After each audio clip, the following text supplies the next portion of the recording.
Koomishinii mirga namummaa Itoophiyaa miseensota adda bilisummaa Oromoo ABO haala seeraan ala ta'een hidhamanii jiran dabalatee kanneen osoo himannaan irratti hin banamin bakka garaagaraatti hidhaa irratti argaman biroos hanga himannaan qabatamaa irratti hin dhiyaanetti hatattamaan akka gadi dhiifaman gaafate.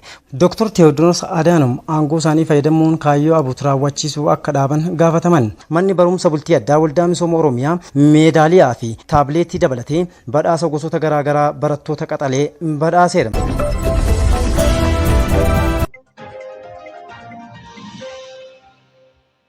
Aangawoonni ABO seeraan ala hidhamanii jiran hatattamaan gadhiifamuu qabu.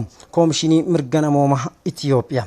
Koomishinii mirga namummaa Itoophiyaa miseensota adda bilisummaa Oromoo ABO haala seeraan ala ta'een hidhamanii jiran dabalatee kanneen osoo himannaan irratti hin banamin bakka garaagaraatti hidhaa irratti argaman biroos hanga himannaan qabatamaa irratti hin dhiyaanetti hatattamaan akka gadi dhiifaman gaafate. Koomishinichi ibsa caamsaa 19/2022 baaseen hidhaan osoo shakkamtoota mana murtii ittiin dhiyeessin akka turan gochuun prolonged pretrial detention namoonni amantaa sirna bulchiinsaa haqaa irratti qaban akka badu taasisa jedha. Koomishinichi haala miseensota ABO qajeelfamoota poolisii adda addaa hidhaa irratti argaman yeroo dheeraaf hordofaa turuun alatti ka'umsi iyyannoo paartichaa fi miseensota maatii namoota hidhamanii fi dhiyaatan bakka shakkamtoonni hidhamanii argaman garaagaraatti qaama argamuun qaamoleen dhimmi ilaallatu waliin dubbachuu ibsa isaa kanaan kaaseera. Haaluma kanaan bitootessa 10/19/2022tti waajjiraalee poolisii magaala Burraayyuu Galaanii fi Sabbataatti qaamaan argamuun hidhamtoota itti gaafatamtoota qajeelcha poolisiin Koomishinii Poolisii Oromiyaa fi bakka bu'oota abbaa alangaa waliigala Oromiyaa waliin dubbachuun qorachuu ibse.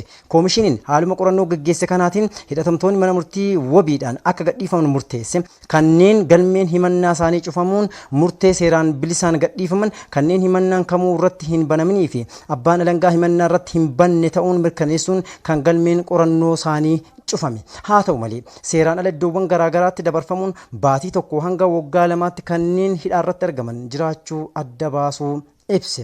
Kana malees hidhattoonni muraasni haala qabiinsa sirrii hin taanee fi reebicha adeemsa hidhaa keessatti irratti raawwatameen kanneen miidhama qaamaa adda addaatiif rakkina fayyaatiif saaxilaman akka jiran hubachuu koomishinichi ifoomseera.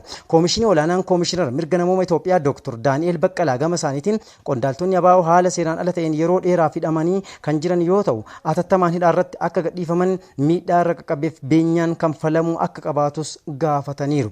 Dr. Daani'el dabalataanis murteewwan mana murtii abbaa alangaa irra deddeebiin diigamuun sirreeffamtoota haala seeraan alaatiin hidhaa dheeraaf saaxiluun aangoo seeraan ala fayyadamuun waan ta'eef mootummaan naannoo Oromiyaa hatattamaan dhimmicha qulqulleessuun tarkaanfii adeemsa barbaachisu fudhachuu qaba jedhan. Koomishinarichi koomishinara mirgoota siyaasaa dinagdee hawaasaa Dr. Abdii Jibril gama isaaniitiin keessattuu kanneen hidhaman hooggantoota paartii waan ta'aniif hojii tajaajila hawaasa isaaniitiin akka sarbamaa mirga namoomaatiif hin saaxilamne eegumsi taasifamuuf osoo qabu gocha faallaan raawwatamuunsaa gaddisiisaadha jedhan. Kanaaf dhimmichi furmaata hatattamaa barbaachisa jechuun yaadachiisaniiru Dr. Abdiin. Kana malees yeroo garaagaraatti murteewwan mana murtii fi abbaa alangaatiin hidhamtoota irratti dabarfamaniif ajajaawwan akkasumas galmeewwan wal'aansaa ilaaluu ibsichi kaaseera. Miseensa hoogganaa ABO kan ta'anii fi qajeelcha poolisii Burraayyuu hidhaarra kan jiran obbo Mikaa'el Booran, obbo Kennaas Ayyaanaa, Dr. Gadaa Oljiraa, obbo Daawit Abdataa, obbo Lammii Beenyaa, obbo Gadaa Gabbisaa fa'i dubbisuu koomishinarichi kaaseera. Koomishinichi ibsa isaa kanaan qondaalli ABO Koloneel Gammachuu Ayyaanaa jiddugala qorannoo yakka poolisii federaalaatti akkasumas obbo Abdii Raggaasaa immoo kaampii poolisii addaa naannoo Oromiyaa magaala Galaanitti argamu keessatti akka hidhamanii jiran maatii fi abokaatowwan isaanii irraa hubachuun himeera. Kana malees qondaalli ABO kan biraa obbo Battee Urgeessaa kan osoo mana hidhaa jiru dhibee fayyaa mudateen poolisiin hayyamni kennameef ammaan tana dhaabbata wallaansa tokko keessatti yaalamaa akka jiru koomishinichi hubachuun kaaseera. Dr. Teewodiroos Adaanom aangoo isaanii fayyadamuun kaayyoo ABO raawwachiisuu akka dhaaban gaafataman. Daayirektarri olaanaan dhaabbata fayyaa addunyaa Dr. Teewodiroos Adaanom aangoo isaanii fayyadamuun kaayyoo ABO raawwachiisuu akka dhaaban gaafataman. Dhaabbileen sagal xalayaa waloon Dr. Teewodiroos barreessaniin aangoo isaanii fayyadamuun kaayyoo ABO raawwachiisuu akka dhaaban gaafataniiru. Dhaabbileen Dr. Teewodiroosiif xalayaa kana barreessan waldaa yaalaa fayyaa Itoophiyaa, waldaa eegumsa fayyaa Itoophiyaa, koree dhimma hawaasa Itoophiyaa Ameerikaa, Ethiopian Diaspora High Level Advisory Council of COVID-19, Ethiopian Scholars in Nordic Countries, waldaa yaala fayyaa Afrikaa Kibbaa, waldaa yaala fayyaa Leesotoo fi People to People ta'uu eeramaniiru. Walitti bu'iinsa kaaba Itoophiyaa irratti Dr. Teewodiroos adeemsa madaalawaa hin taanee fi fedhii siyaasaa qabu hordofuu ibsuun haasawaa fi gochi isaaniitiin hawaasni idil addunyaa Itoophiyaa irratti hubannoo dogoggoraa akka qabaatu taasisuu dhaabbileen kunniin ibsaniiru.